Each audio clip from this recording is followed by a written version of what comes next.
라틴어로 레포르마타, 에클레시아, 셈페르, 레포르만다라는 말이 있어요. 레포르마타라는 얘기는 개혁이라는 얘기거든요. 개혁된 교회는 셈페르, 언제나 항상 개혁되어야 한다. 그러니까 현재 완료형으로 이미 개혁이 됐는데 이것은 영어에서 옛날에 중고등학교 때 배웠던 완료 시제로 말하자면 지금은 형태를 이룬 완료지만 이 완료된 형태가 계속적으로 진행되는 거 아니에요.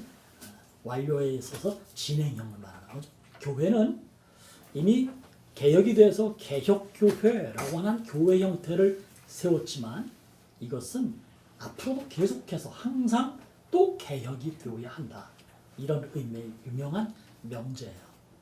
교회는 항상 개혁되어야 한다. 마틴 루터가 이제 예배 전에 제가 1517년 10월 31일의 사건을 잠깐 언급해 드렸는데 이 사건 이후에 수많은 종교 개혁가들이 그 뒤를 이었어요. 그래서 예를 든다면 존 칼빈을 통해서 스위스 제네바에서 교회의 실험이 생겨났어요. 그래서 존 칼빈은 스위스 제네바 전체를 성시화했어요. 존 칼빈은 교회의 목사님이셨지만 스위스 제네바를 통치하는 통치자였어요. 근데 그가 이 시 전체를 하나님의 도성으로 만들려고 무던히 노력을 했어요. 때로는 무섭게, 때로는 진리로 다스린 거죠. 그래서 이 도시 자체가 교회가 돼버린 거예요. 그래서 여기서 시작된 교회가 소위 장로교회가 된 거죠. 장로교회의 모태가 그렇게 만들어진 거예요. 그것만은 아니에요. 교단 혹은 교파는 그 이후에도 계속해서 만들어져 가죠. 영국의 웨슬레이를 통해서 감리교단이 만들어지는 거고요. 그 이전에 로마 교황이 영국을 통치하려고 손을 쓸 때 그것을 반대해서 헨리 2세가 스스로 영국 교회의 교황이 됐잖아요. 그게 이제 오늘날 소위 성공회의 전신이에요. 또 독일 교회는 마틴 루터의 정신을 이어받아서 새로운 교단을 만드는데 그게 오늘의 루터 교회가 되는 거고요.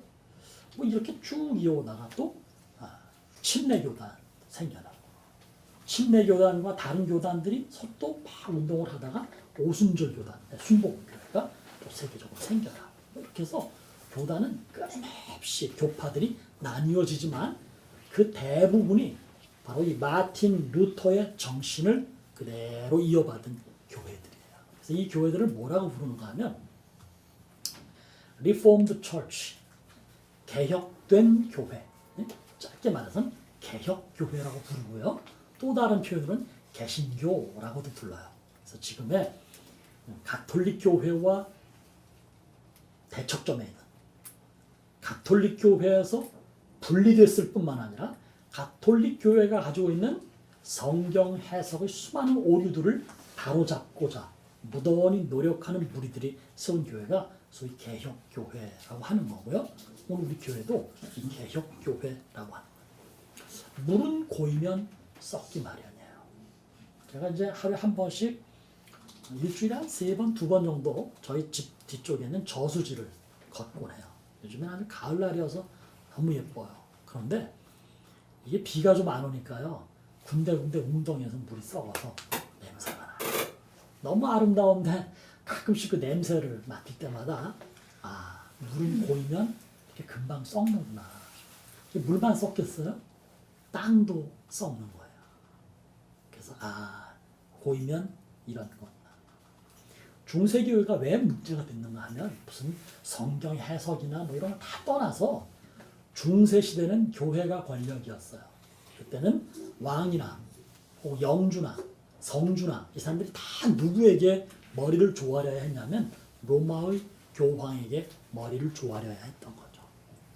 자, 교황이 최고의 권력, 절대 권력을 가지고 있었기 때문에 이게 하나님의 말씀, 하나님의 법에 의해서 통치가 된다면 하나님의 세상이 이루어지는 거겠죠. 그러나 그러지 않았던 거예요. 뭐 교황 한 사람이 잘못이 아니죠. 그를 둘러싸고는 수많은 권력층들이 더 많은 권력을 소유하기 위해서 엉뚱한 짓들을 했는데 그 중에 하나가 뭐냐면 이 마틴 루터가 이걸 이제 문제 삼았는데 소위 면죄부라고 하는 거예요. 면죄부라는 게 뭔가 하면 말 그대로 죄를 면해주는 책이다 이거죠. 장부할 때 붙자요. 이게 죄를 지으면 그 죄로 인해서 천당에 갈 수가 없는데 그래서 죄를 지으면 회개해야 되는 거죠. 지금도 가톨릭 교회는 7개의 성사 가운데 고해 성사라는 게 있어요. 그럼 뭔가 하면 죄를 지은 사람은 사제를 찾아가서 사제에게 내 죄를 고하는 거예요.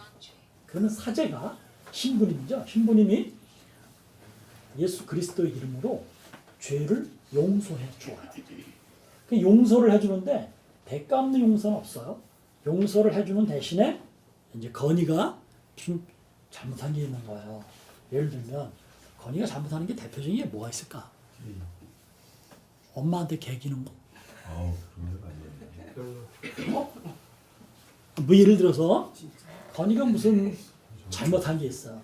근데 이게 마음이 건이가 괴로운 거예요. 그래서 회개를 하기 위해서 신부인 저를 찾아왔어요. 지금도 여러분 가톨릭 교회 성당에 가면 그 고해 성사실이 있잖아요. 신부님은 누군지 얼굴을 감추고 있고 밖에서 이제 죄를 용서하는, 죄를 다 고하는 거죠. 그럼 이제 죄를 용서해주는 기도를 하거나 선언을 해요. 그런데 그걸로 끝나지 않아요. 후속 조치가 필요한 거예요. 죄값을 치러야 되는 거죠. 아, 우리 건이는 너무 좀 심하게 게임을 하다가 엄마한테 야단을 맞았는데 마음으로 엄마를 미워했구나. 그 죄를 용서해 줄 테니까 건이는 앞으로 반성문을 10장을 쓰거라. 이런 일이 있어요. 반성문이라기보다는 성경을 읽게 해요. 시편을 5번을 읽으라든가 또는 매일 10분씩 기도를 드리라든가 이런 걸 요구를 해요. 가장 중요한 거는 순교예요. 복음을 위해서 내 목숨을 바쳐라. 그 사람은 순교할 기회를 찾아야 되는 거죠. 뭐 이런 식으로. 어떤 사람에게는 헌금을 얼마를 드려라든가 이런 조치가 취해져요. 그런데 면죄부를 사면 이 조치로부터 해방되는 거예요. 네. 굳이 시편을 읽을 필요가 없는 거예요. 굳이 매일 기도할 필요가 없는 거예요. 간단하게 뭘로 해결되는 거예요? 돈으로 해결돼요. 자, 여러분 이게 참 웃기지 않습니까? 그런데요, 우리가 냉정하게 객관적으로 보면 참 웃기는 일이지만 본인에게 그 문제가 딱 해당이 된다면 진지해져요. 그래서 비싼 돈을 주고도 면죄부를 획득하는 거죠. 이런 게 오랫동안 관행으로 굳어오다 보니까 처음엔 좋은 뜻으로 시작이 됐죠. 예를 들면 예배당을 짓는다든가 복음을 증거한다든가 선교사를 파송한다든가. 그러나 나중에는 이것이 사제들이 재산 축적, 로마 교황청의 부를 이루는데 돈이 들어가기 시작을 하는 거예요. 이런 것들 때문에 양심이 있는 사제들과 양심적 그리스도인들은 이 문제를 괴로워하기 시작했고 오랜 세월을 거쳐오면서 이것이 쌓이고 쌓이다가 마틴 루터에 의해서 이것이 폭발된 거예요. 마틴 루터 이전에도 종교 개혁가들이 여러 명이 있었어요. 대표적인 사람 두 분을 제가 소개하면 14세기 1300년대에 영국에 위클리프라는 분이 계셨어요. 혹시 이름을 들어봤을지 몰라요. 위클리프라고 하는 분이 영국 분인데요. 굉장히 오래전이죠. 1400년대니까 이때 이분은 로마 교황청의 부정을 알고 있었어요. 그가 로마 교황청에서 일을 좀 했거든요. 그래서 그것을 고발하거나 그것을 반대하는 설교, 저술 활동을 했어요. 그래서 이 사람이 파문을 당했어요. 근데 이 위클리프가 했던 가장 위대한 일은 라틴어로 되어 있던 성경을 영어로 번역하는 일을 위클리프가 시작했어요. 그래서 나중에 영어 성경이 위클리프로 시작된 영어 성경이 완역이 되어가지고 영어로 라틴어 성경이 번역되었어요. 이게 굉장히 중요한 일이에요. 라틴어는 아주 오래된 고전어인데요. 유럽에서는 공부 좀 하려면 반드시 라틴어를 공부해야 됐어요. 법학, 철학, 신학 다 라틴어가 기본이에요. 일반 사람들은 라틴어를 굳이 공부할 필요도 없는 거예요. 자기 언어도 잘 모르는데 무슨 라틴어까지 공부해. 그러니까 라틴어로 쓰여진 성경은 누구만 볼 수 있는 거냐면 사제들을 비롯한 공부 꽤나 한 사람들, 지식인들만 성경을 좀 볼 수 있어요. 그리고 실제로 성경은 누구만 소유할 수 있었냐면 사제만 소유할 수 있었어요. 그러니까 평범한 사람들은 성경을 소유하기는커녕 혹 있어도 읽을 줄도 모르는 거예요. 여러분, 예수를 믿는데 여러분이 아무리 성경을 안 읽는다고 해도 주일날 와서 성경을 보기는 하잖아요. 예수를 믿는데 성경이 무슨 내용이 담겼는지도 모르고 사제가 라틴어로 성경을 읽어주고 심한 경우는 사제가 설교도 라틴어로 하는 거야. 저게 무슨 소린지 까막눈이죠. 무슨 신앙생활이 되겠어요. 그래서 뜻이 있는 종교개혁가들은 성경은 누구나 읽을 수 있어야 한다. 모든 이들의 언어로 번역되어야 한다는 게 옛날부터 있었던 거예요. 지금도 성경 번역을 하는 아주 작업을 굉장히들 많이 합니다. 성서공회라고 하는 세계적인 기구가 있고 한국에도 대한민국 대한성서공회가 있어요. 여기서는 성경을 번역하는 일을 전문으로 하는 거예요. 그래서 지금도 작은 부족들이 자기들만 쓰는 아주 작은 언어들 있잖아요. 이것까지도 성경을 이 언어로 번역해야 된다는 목표와 목적을 가지고 성경 번역들을 하고 있어요. 자, 이렇게 위클리프가 이런 일을 했고요. 물론 그도 나중에 순교당했어요. 체코 그러면 뭐가 제일 떠올라요, 여러분? 체코 그럼 우리는 어느 도시를 떠올려요? 프라하. 프라하를 다녀오신 분들 계실지 모르겠는데 저도 가보진 못했어요. 프라하가 그렇게 아름답대요. 프라하는 도시 자체가 고성으로 되어 있는 거예요. 그렇게 아름답다고 저 사진으로는 많이 봤는데 그렇게 아름답다고 해요. 근데 여러분, 프라하가 아름다운 것은 기독교인의 눈길로 볼 때는 프라하가 오래된 도시 자체가 성이기 때문에 아름답다라기보다는 프라하에 있었던 위대한 종교개혁가, 제가 한번 소개한 적 있어요. 기억나십니까? 우리 민경원 형제가 아까 말씀하셨어요. 얀 후스라는 분이 있어요. 얀 후스는 14세기에서 15세기를 걸쳐서 살았던 분인데요. 이분이 역시 로마 교황청의 부정에 대해서 이분이 알고 있었어요. 끊임없이 그 고발하는. 이분은 아주 위대한 설교가예요. 설교를 잘했어요.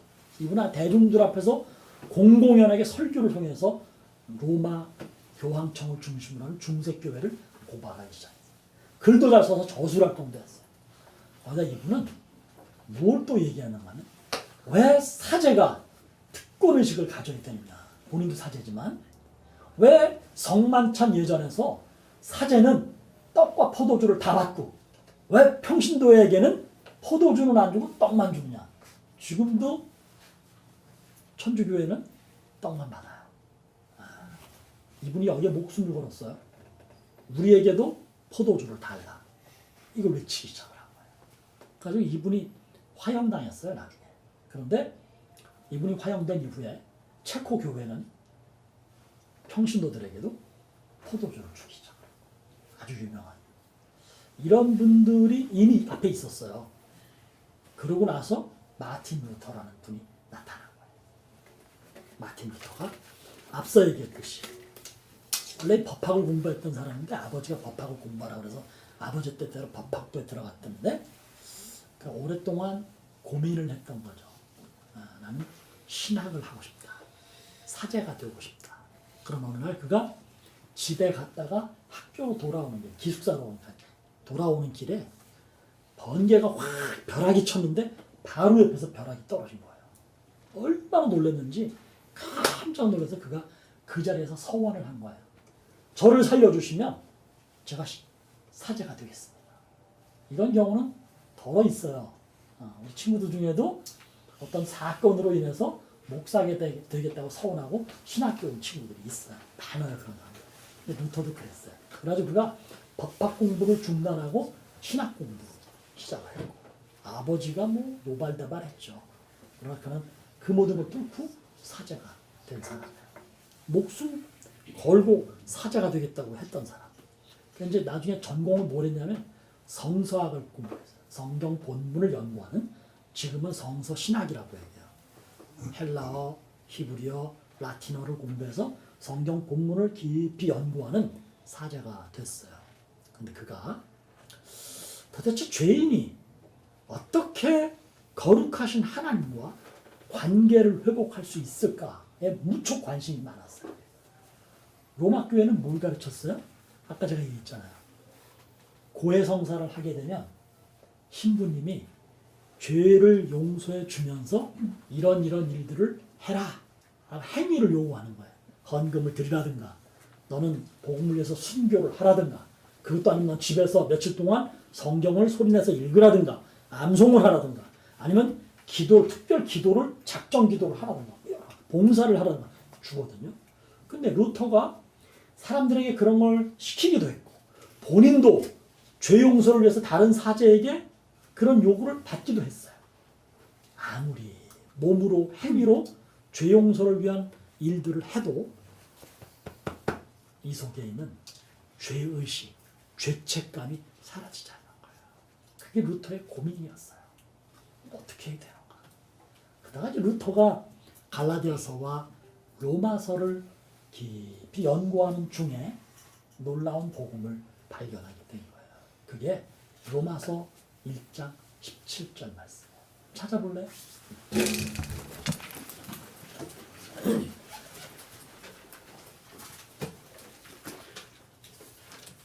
굉장히 유명한 말씀이고요. 제가 종교개혁 기념주일이 되면 거의 이 본문을 가지고 설교를 여러 번 했었어요. 16절과 17절 두 절 말씀을 같이 읽어보겠습니다. 로마서 1장 16절과 17절 같이 봅니다. 시작. 내가 복음을 부끄러워하지 아니하노니 이 복음은 모든 믿는 자에게 구원을 주시는 하나님의 능력이 되니라. 먼저는 유대인에게요 그리고 헬라인에게로다. 복음에는 하나님의 의가 나타나서 믿음으로 믿음에 이르게 하나니 기록된 바 오직 의인은 믿음으로 말미암아 살리라 함과 같으니라. 여기 뭐라고 되어 있냐면 하박국서에서 인용된 말씀이고 바울이 로마서와 갈라디아에서 각각 인용을 했어요. 그런데 의인은 믿음으로 말미암아 산다라는 표현이 있는 거예요. 루터가 이런 짓도 해보고 저런 행위도 해봤지만 자기 내면에 가장 밑바닥에 있는 인간의 죄책감, 죄의식, 이게 없어지지 않는 거죠. 우리도 그렇잖아요. 항상 죄의식이 있죠, 여러분. 항상 죄책감을 느끼죠. 그래서 사람들에게 뭘 얘기하다 보면 목사님 제가 죄가 많아가지고요. 아이고 이래요. 안 믿는 사람에게 전도하면 아유 죄가 많아서 어떻게 교회를 가 이렇게 얘기를 해요. 그래서 와야 되는 건데, 그래서 믿는 건데 루터가 여기서 해결받는 거예요. 아 믿음이구나. 내가 죄인임을 인정하고 내 죄를 위해서 예수 그리스도께서 오셨고 그분이 나를 위해서 십자가를 지셨다. 그분의 십자가로 해서 내 죄가 용서되어졌다라고 하는 이 원죄의식을 용서받는 용서의 문제를 믿음에서 찾아낸 거예요.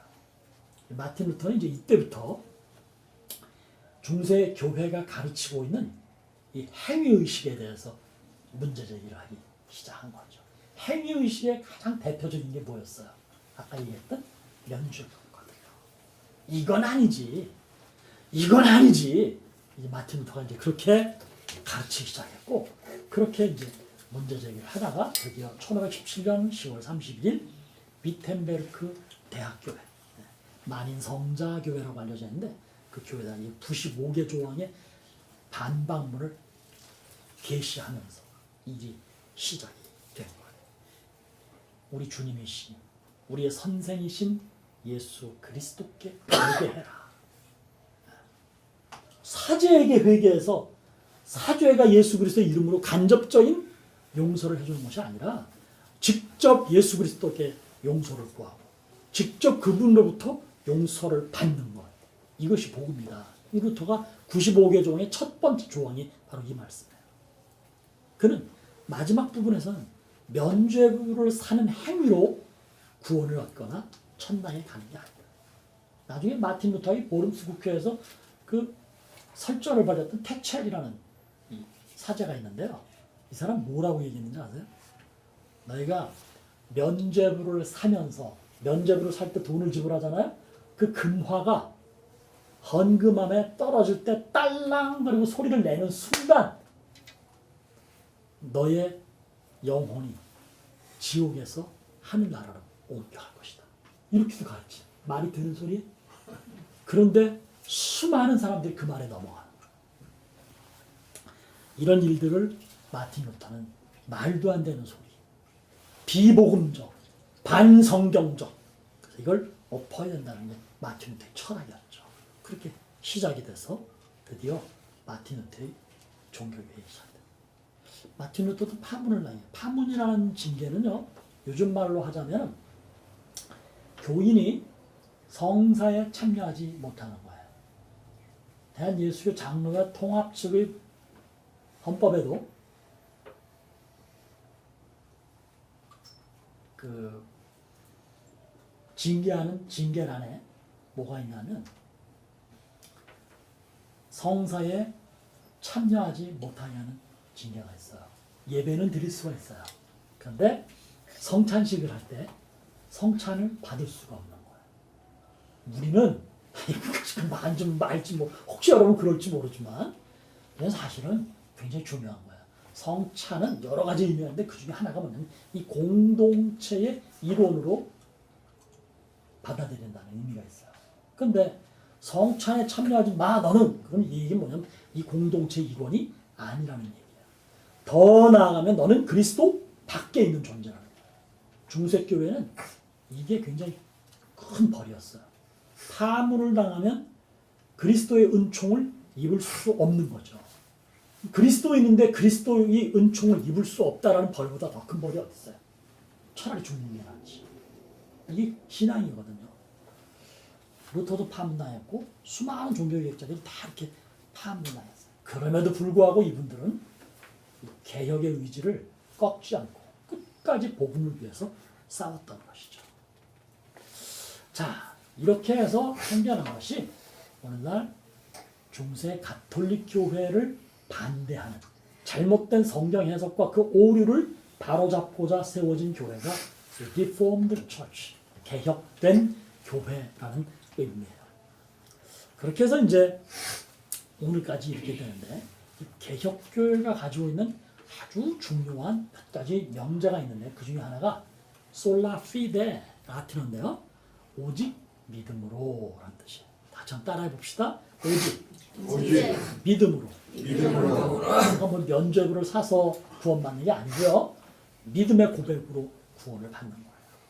이게 개혁교회의 첫 번째 명제예요. 솔라 그라티아, 오직 은혜로. 내가 뭘 해서가 아니라 내가 믿음을 고백하면 하나님께서 내 믿음의 고백을 받으시고 은혜를 베푸시는 거예요. 오직 은혜로 구원을 받는 거예요. 솔라 스크립투라, 스크립투라는 성경 본문을 얘기해요. 오직 성경으로. 성경 이외에 어떤 것도 진리가 아니라는 거예요. 성경 이외에 그 어떤 것도 받아들이지 않는 거예요. 오직 성경만으로. 그러니까 성경은 끊임없이 번역이 돼서 많이 성경을 읽을 수 있어야 된다. 심지어는 어른들이 읽는 성경을 잘 이해 못하잖아요. 어휘가 달라서. 그래서 어린이용 성경도 있는 거죠. 그렇게 많은 노력들을 해온 거죠. 자, 이런 종교 개혁의 기념일에 오늘 우리가 읽은 본문도 의미 있는 본문이에요. 이 수가성 여인 이야기 이제 우리가 몇 주일 걸쳐서 이야기했고 생각했기 때문에 알잖아요. 이 수많은 문제를 가졌던 여인이 예수님을 직접 만나면서 이 여인이 자기 문제를 깨달은 거죠. 아, 나에게는 그러고 보니까 이런 문제가 있구나. 이 남편의 문제, 이 열등감, 이 자존심 상하는 문제로 인해서 내가 사회생활도 제대로 못하고 사람만 만나면 자꾸만 피하거나 피할 수 없을 때는 자꾸 싸우려고 드는 내 문제를 여인이 깨달은 거잖아요. 누구를 만나면서? 예수 그리스도를 만나는. 그런데 이 여인이 변화된 걸 우리 지난주까지 보았어요. 이 여인이 어떻게 변화됐어요? 예수님이 누구신지를 고백하기 시작했잖아요. 단순한 고백으로 끝난 것이 아니라 마을로 들어가서 내가 메시아를 만났노라고 증언하기 시작했다고 그랬어요. 증인이 된 거예요. 자, 이 여인의 눈이 열려, 영안이 열리면서 예수님을 제대로 보기 시작했어요. 자신이 누군지를 알게 됐어요. 자연스럽게 자기 죄와 삶의 짐들을 내려놓기 시작했어요. 누구께? 예수 그리스도께. 그리고 그녀는 물동이를 버려두는 것처럼 자기 죄와 삶을 내려놓고 복음을 위해서 마을로 들어가서 마을 사람들에게 예수 그리스도를 증거하기 시작했다 그랬어요. 여러분, 예수 믿는 사람의 마지막 귀결점은 어디로 가는 거냐면 증인의 삶을 사는 거예요. 의롭게 사는 것도 좋고요. 남을 위해서 봉사하는 것도 좋지만 그보다 더 나아가는 것은 복음을 증거하는 사람으로 사는 거예요. 나 좀 봐. 내가 원래 이랬던 사람이거든. 내가 몰랐거든. 그런데 내가 예수를 믿으면서 내가 죄인임을 알았어. 죄의 문제를 어떻게 해결할 길이 없었거든. 그런데 내가 예수를 나의 주, 나의 하나님으로 고백하면서 내 안에 죄 문제가 해결된 거야. 나는 지금도 죽으면 천당에 가는 걸 확신하고 사는 사람이야. 이게 복음이거든요. 이걸 증거하는 것이 예수 믿는 사람의 마지막 결정이 되는 거예요. 그래서 이제 목사님들이 전도해라라고 하는 얘기는 전도의 목적이 예수 믿는 사람들을 많게 하는 교회를 부흥시키는 것도 목적이기도 하지만 예수 믿는 사람이 복음을 증거할 때 비로소 믿음이 확실해지는 거거든요.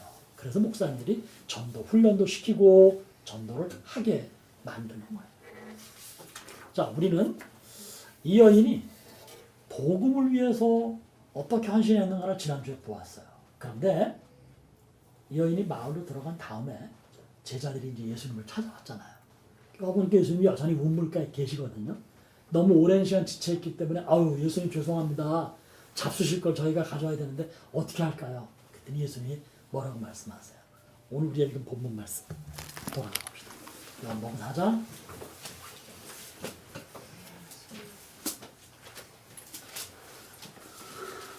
34절 말씀.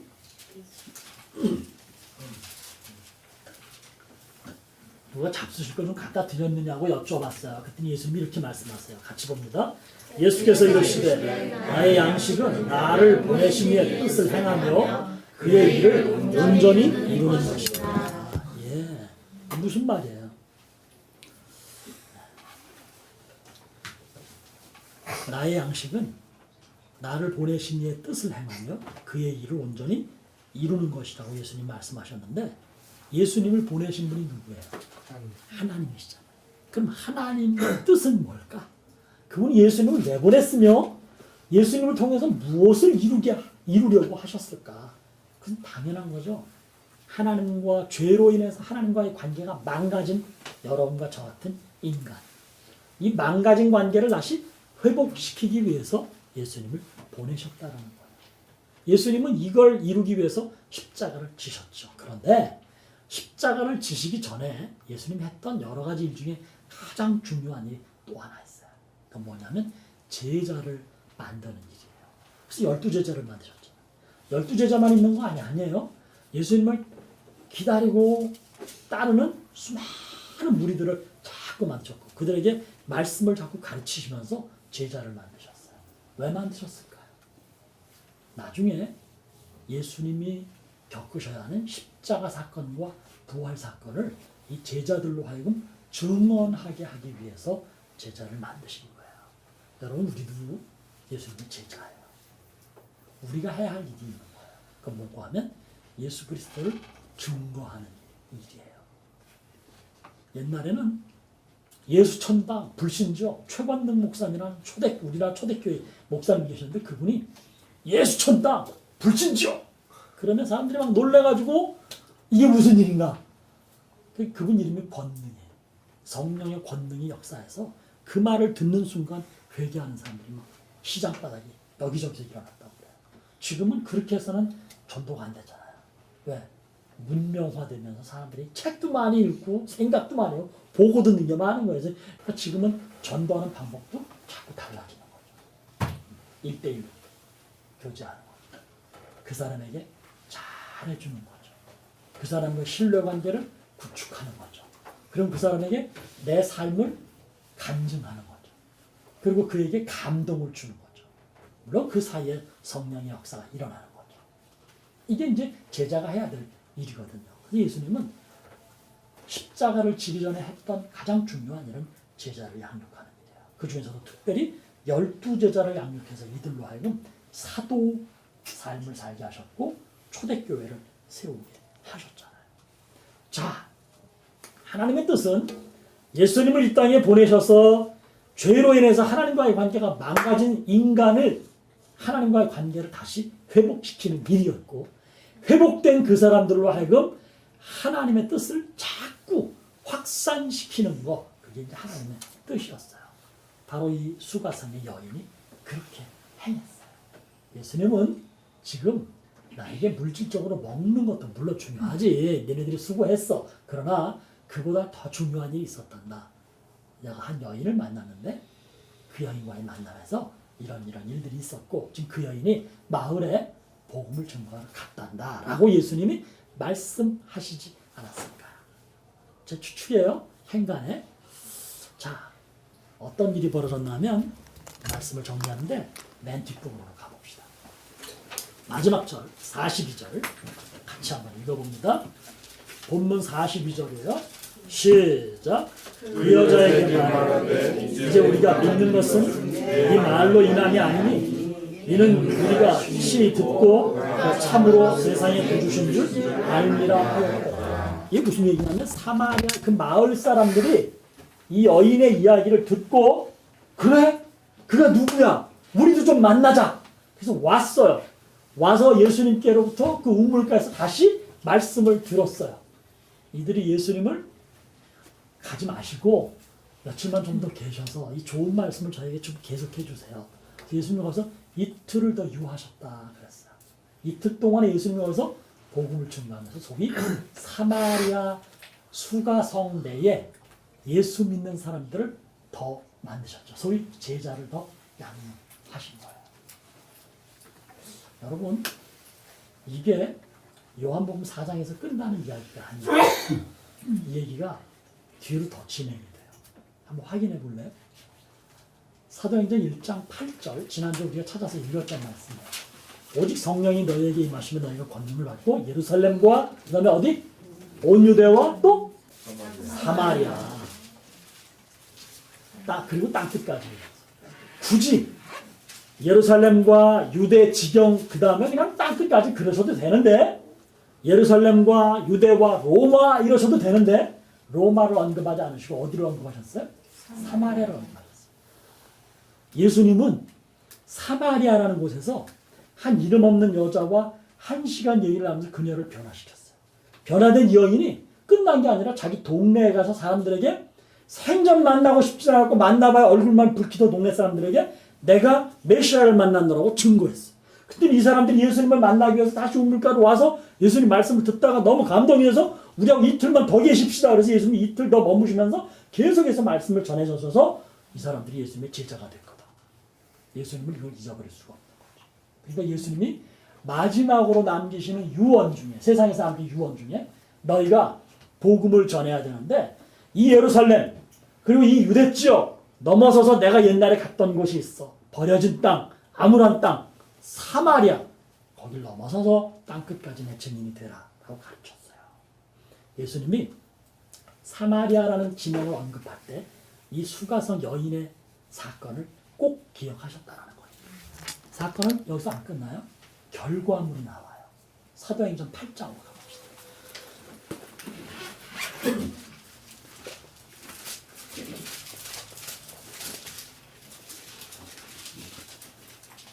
이 사도행전 8장은요. 스데반이 죽으면서 예루살렘 교회가 핍박을 받아요. 그래서 예루살렘 교회에 모여있던 수많은 사람들이 핍박을 피해서 산지사방으로 흩어져요. 근데 이 예루살렘 교회에 7명의 집사님이 계셨는데 그 집사님 딸 가운데 빌립이라는 집사가 있었어요. 이 사람의 이야기를 한번 확인하면서 얘기를 마치려고 해요. 8장 5절 말씀. 4절과 5절 말씀 제가 읽어봅니다. 그 흩어진 사람들이 두루 다니며 복음의 말씀을 전할 때 빌립이 사마리아 성에 내려가 그리스도를 백성에게 전파하니. 빌립이라는 사람이 어디로 갔어요? 사마리아로 갔어요. 거기서 복음을 전했어요. 수많은 사람들이 예수를 믿겠다고 했어요. 빌립이 사람들을 양육했어요. 그래서 빌립은 평신도였어요. 그는 사제가 아니었어요. 사도가 아니었어요. 그래서 빌립이 예루살렘 본부에 연락을 해요. 여기 수많은 사람들이 예수를 믿고 있습니다. 교회를 세우고 싶습니다. 일꾼을 세워야 되는데 사도들이 오셔서 안수해 주십시오. 그래서 그 뒤에 보면은 베드로와 요한이 사마리아 성에 와요. 거기서 사람들을 안수해. 안수한다는 얘기는 일꾼으로 세운다는 얘기예요. 집사를 세운다는 얘기죠. 그렇게 해서 사마리아 교회가 세워지는 거예요. 여러분, 이게 복음의 능력이고 이게 복음의 역사예요. 오늘 우리가 수가성 여인 이름도 안 남아요. 그러나 그 이름 없는 한 여인의 회개로 인해서 이토록 놀라운 역사가 몇 년 뒤에 이루어지는 거예요. 오늘 우리 나무 십자가 교회를 이루는 여러분, 우리 각자가 우리 안에서는 다 훌륭한 사람, 유명한 사람 이름이 불려지지만 세월이 지나고 이걸 넘어서고 역사가 되면 우린 이름도 안 남아요. 그러나 여러분과 제가 함께하는 이 작은 나무 십자가 교회를 통해서 여러분의 입술, 여러분의 삶을, 여러분의 고백, 간증을 통해서 많은 사람들이 예수를 믿기 바랍니다. 아멘. 그런 역사들이 우리 교회를 통해서 세워지고 이루어져야 된다고 저는 믿고 있어요. 여러분의 가장 가까운 사람들에게 예수를 믿다가 낙심한 사람이 있거나 그만둔 사람도 있을 수 있어요. 믿고 싶지만 형편이 못 되는 사람도 있어요. 아예 안 믿는 사람도 있어요. 한 사람 한 사람 시간을 내서 만나면 이 복음을 증거하는 것이 여러분의 의무이며 여러분이 감당해야 될 사명임을 잊지 마시기 바랍니다. 이게 종교개혁 기념주일에 우리가 새겨야 될 의미라고 저는 생각합니다. 이렇게 살아가는 여러분 모두에게 하나님의 은혜와 하나님의 복이 풍성하기를 주의 이름으로 축복합니다. 아멘. 하나님 감사합니다. 종교개혁 기념 500주년이 되는 오늘 복음을 위해서 내가 무엇을 할 것인가를 새깁니다. 우리 나무 십자가 교인들 전부가 복음을 증거하고 복음을 위해서 헌신하는 하나님의 사람들 되게 해 주옵소서. 예수님 이름으로 기도드립니다. 아멘.